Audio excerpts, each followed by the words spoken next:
tarde, pessoal. Boa tarde. Hoje eu vou ser entrevistador de vocês, muito prazer, meu nome é Gabriel. E essa entrevista ela serve para o nosso TCC. A gente está lidando com o caso de estrutura de trabalho e como ela influencia diretamente os ambientes de serviço. E a gente vai fazer algumas perguntas para vocês. Antes de tudo, eu gostaria que vocês apresentassem um pouco sobre vocês, falassem um pouco sobre a empresa, por favor. Obrigada. Bom, boa tarde. Eu sou Joana Silva, sou responsável pelo recursos humanos aqui na Hoganas. Estou aqui na empresa há quase 4 anos. Tenho mais de 25 anos de experiência em recursos humanos, trabalhando em diversos tipos de organizações e cuido da parte de recrutamento, treinamento, avaliação de desempenho, de potencial, contratação, né, para operação, formação de liderança. A gente tem também uma parte de qualidade de vida, então a gente investe em programas de saúde, a gente tem um programa que chama Saúde Ativa, os colaboradores eles têm acesso a corridas, acesso a passeio ciclístico, com o objetivo mesmo de incentivar essa parte de saúde e também de fazer a integração dos colaboradores. Então, falando um pouquinho de mim, a Hoganas, vou deixar para o Leandro explicar um pouquinho, mas aí ele já se apresenta também. Bom, meu nome é Leandro, estou na Hoganas há 17 anos, tá? Atualmente sou gerente de produção da CRI, né? Quando eu iniciei aqui, eu comecei pelo laboratório, né? Já passei por mais ou menos umas 7, 8 áreas dentro da empresa, né? Mas a minha formação é produção, sou engenheiro de produção, com formação em gestão de pessoas, né? Pela FGV. Eu sou aqui da Hoganas, aqui, que eu tenho a dizer, é uma ótima empresa, né? A maioria das pessoas que estão aqui hoje elas são pessoas que já têm um bom tempo de empresa, né? São pessoas que já têm aí uma certa bagagem, né? A Hoganas foi a minha segunda casa, tá? Eu trabalhei anteriormente numa empresa de usinagem e depois eu fiz aí, me formei em Química e aí a Hoganas foi aí uma das empresas que me formou aí no restante aí da minha carreira. Né? Tudo bem, agora a gente vai prosseguir para o questionário, tá? Se vocês se importarem. O segmento inicial que a gente tem são 8 perguntas e eu vou dar prosseguimento aqui para vocês, tá? Nós sabemos que a Hoganas é uma empresa que é referência na parte de ecologia e sustentabilidade e eu gostaria que vocês falassem um pouco sobre qual a meta de vocês nesses aspectos, inicialmente. E se essa conscientização impacta na mentalidade do funcionário, sabendo que ele trabalha em um lugar que se importa com essas questões de ecologia e sustentabilidade. Bom, a Hoganas, eu acho que vocês visitaram considerando aquela fábrica, né? Mas a Hoganas é uma empresa bem, né, na questão de sustentável, né? A gente já começa o nosso processo já de uma reciclagem, né? Então a gente recicla a sucata, né? A sucata do mercado, esse material que é um produto, né, de outra empresa, a gente acaba reciclando ela. Então, nesse quesito, e quando a gente fala de sustentabilidade, a gente já começa aí pela utilização de materiais reciclados, né?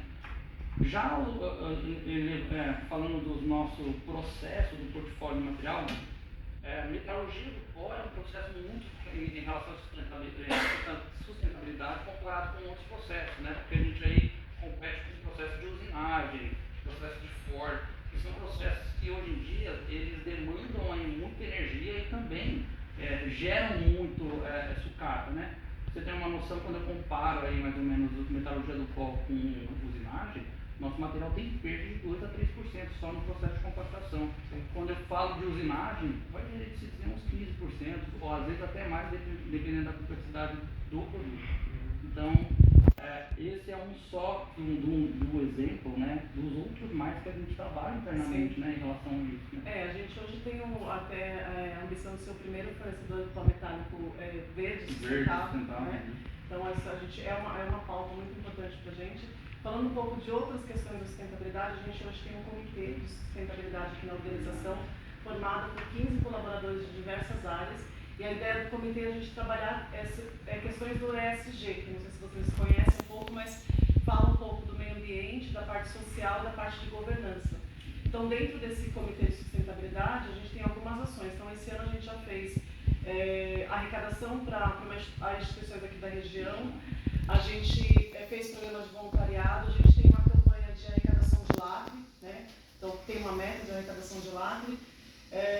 Tem algumas campanhas que, entre outras, a gente tem um grupo também afirmativo de mulheres para trabalhar a carreira feminina, que a gente tem uma meta de aumentar mulheres dentro da organização e mulheres em posições de liderança.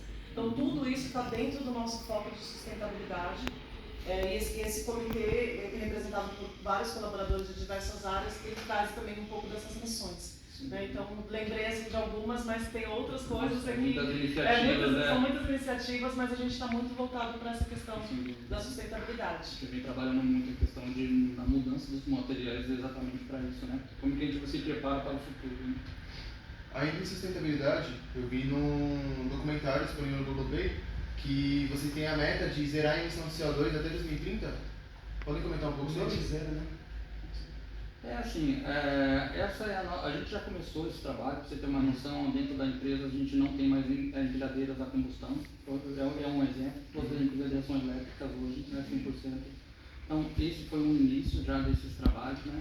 A gente vem trabalhando em tentar desenvolver aí, materiais aí que são verdes, né, para a gente fazer, você vê uma cearia como essa, ele é um ambiente, né? Mas então a gente vem trabalhando em tentar trabalhar a cearia mais com produtos verdes. Além da sucata, tem outros materiais também que entram, que madeira de reflorestamento, tem outras questões nesse quesito que faz com que a gente seja verde até 2030, né? É um grande desafio, tá? Para a gente também é um grande desafio.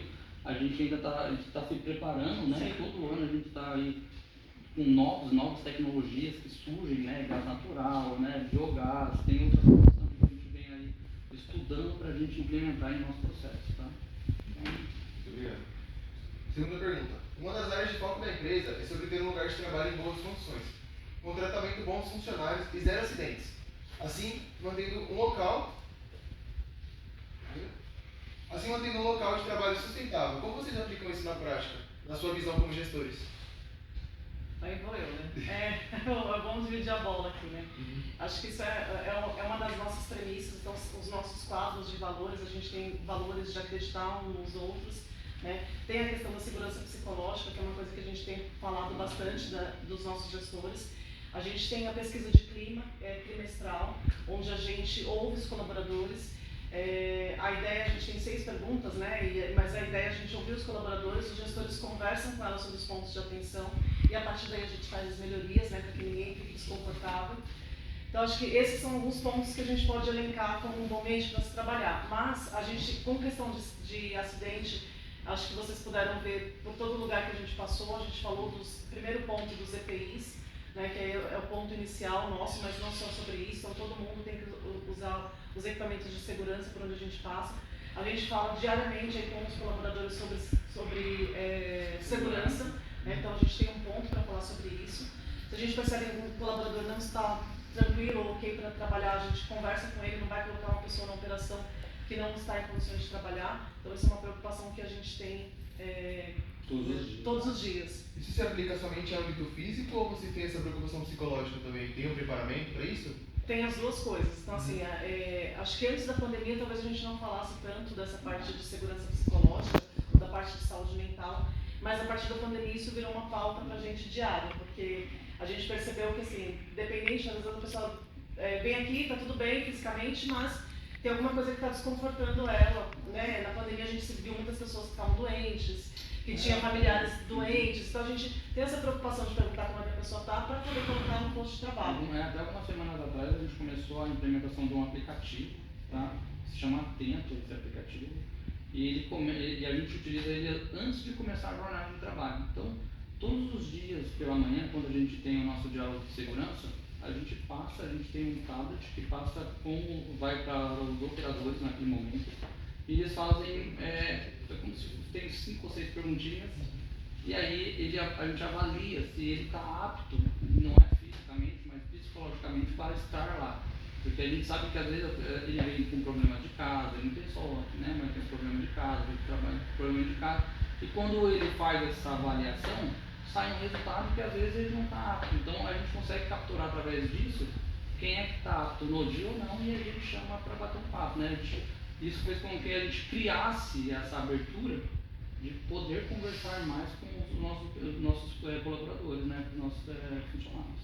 Isso abre um diálogo, né? Então, assim, se você se preocupa com a pessoa, no dia que ela não estiver legal, ela vai conversar com você. Exato. Ou no dia que tiver acontecido alguma coisa no trabalho, ou não se sente confortável com isso, a pessoa vai falar. Então, a gente objetivo é que a gente tenha um ambiente aberto. Nem todo pra mundo fazer essas consegue trocas, fazer né? isso com facilidade, né? É. Mas ele tem criado esse ambiente para as pessoas conseguirem falar.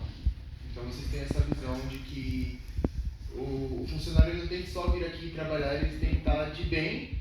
Isso, tem que estar bem fisicamente e psicologicamente. Porque, Pra... pensa em segurança, né? Como é que ele vai fazer segurança se ele não está bem, né? Então, atenção. Ele não se sente seguro. Prestar atenção, Exato, concentrado. atenção, concentrado, né? Vocês viram que é um processo bastante crítico. Então, como que ele vai estar lá naquele ambiente sem concentração, sem entender o que ele tem que fazer no dia a dia, né? Impacta diretamente, né? O impacto é direto. Impacto é direto. Tudo bem. Agora a terceira pergunta. Com base nisso que vocês acabaram de falar, qual é o diferencial ou a prática de vocês na hora de trabalhar e possibilitar o desempenho de 100% da capacidade dos funcionários? E além disso, o que vocês fornecem para que o trabalhador possa desempenhar de forma pré-estabelecida 100% eficaz esse trabalho? Isso é uma pergunta bem legal. E sinceramente eu gosto muito dessa pergunta, porque eu trabalhei aqui muitos anos como operador, né? E a gente Acho que a história do Lê é legal. E a gente aprende muito com isso, né? Porque a gente tem diferentes perfis, a gente tem chefes com diferentes perfis. Sempre nós tivemos chefes com diferentes perfis. Mas é bacana, eu falo que assim, a gente fala muito em transformar as pessoas em excelente performance, né? Pessoas com ótimas performances. Então a gente tem feito muitos treinamentos, de verdade, a gente tem investido muito em treinar os nossos colaboradores, e não só pela questão assim sempre, não precisa ser para roupas, mas como a gente prepara essas pessoas, né, para a vida também. A gente tem pessoas aqui que às vezes não tem um curso técnico ou coisa do tipo, né? Mas como que a gente faz com que essa pessoa seja tão boa quanto quem tem, né?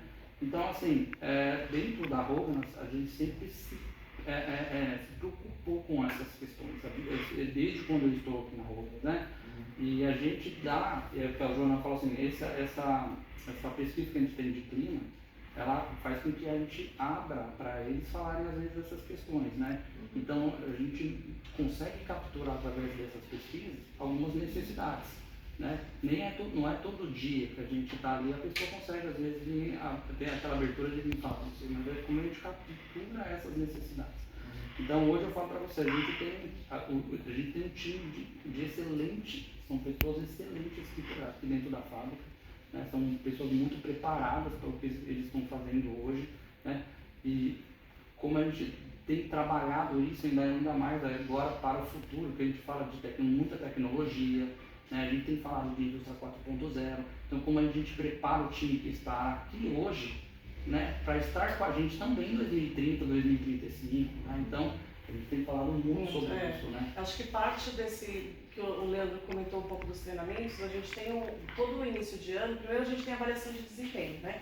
Eu acho que essa é anual, nossa avaliação de performance, de desempenho. A partir da avaliação de desempenho, a gente traz alguns treinamentos para o ano, a gente faz um planejamento dos treinamentos, tanto treinamento técnico. Técnico pode ser tudo que vocês possam imaginar, desde um Excel, desde uma ferramenta da fábrica, e treinamentos comportamentais. Comportamentais, assim, preciso desenvolver liderança, preciso desenvolver negociação, preciso desenvolver qualquer pauta de comportamento. A gente investe também na parte dos treinamentos comportamentais. Então, acho que isso é o principal dessa transformação. Fora isso, a gente tem falado muito de inovação. Então, teve treinamentos mais teóricos e teve treinamentos práticos para que a gente possa utilizar no nosso dia a dia essas inovações. Tem outra questão que eu acho que faz mais parte do que, além dos treinamentos que a gente fala, do aprendizado, é o que a gente pratica. Então, a gente tem hoje um programa que foi capitaneado por ele, né? Ele não falou isso, mas que é a metodologia Lean, né? Então, o Leandro foi Lean Coach, né? Então, o que faz o Lean, né? Ele vai nas áreas e ele propõe melhorias nos processos. Isso desde a fábrica até a administrativa. Então, isso faz com que todos os colaboradores possam se envolver e fazer parte do processo. Então, se eu percebo que eu posso fazer um processo diferente, a própria área vai dar sugestões para fazer essa melhoria. E isso faz com que as pessoas se sintam realmente empoderadas, dono daquele processo, né? Porque às vezes eu estou trabalhando aqui, eu não sei o que o Leandro faz lá, mas de repente ele tem algum conhecimento que eu não tenho. Então, essa prática, essa integração entre as áreas, que foi capitaneada pelo Lean, eu acho que faz uma diferença para a gente, né? Então, assim, às vezes a gente fala, o que tem na outra área que eu não faço? Então você vai lá ver o que tem de melhoria lá. Então esse é um dos pontos que eu consigo colocar de atenção aqui para que eu possa desenvolver meu trabalho com eficácia e 100%. Então treinamento é ótimo, né? Mas se você não aplicar o treinamento que você teve, de nada adianta. Então acho que o Lean trouxe essa questão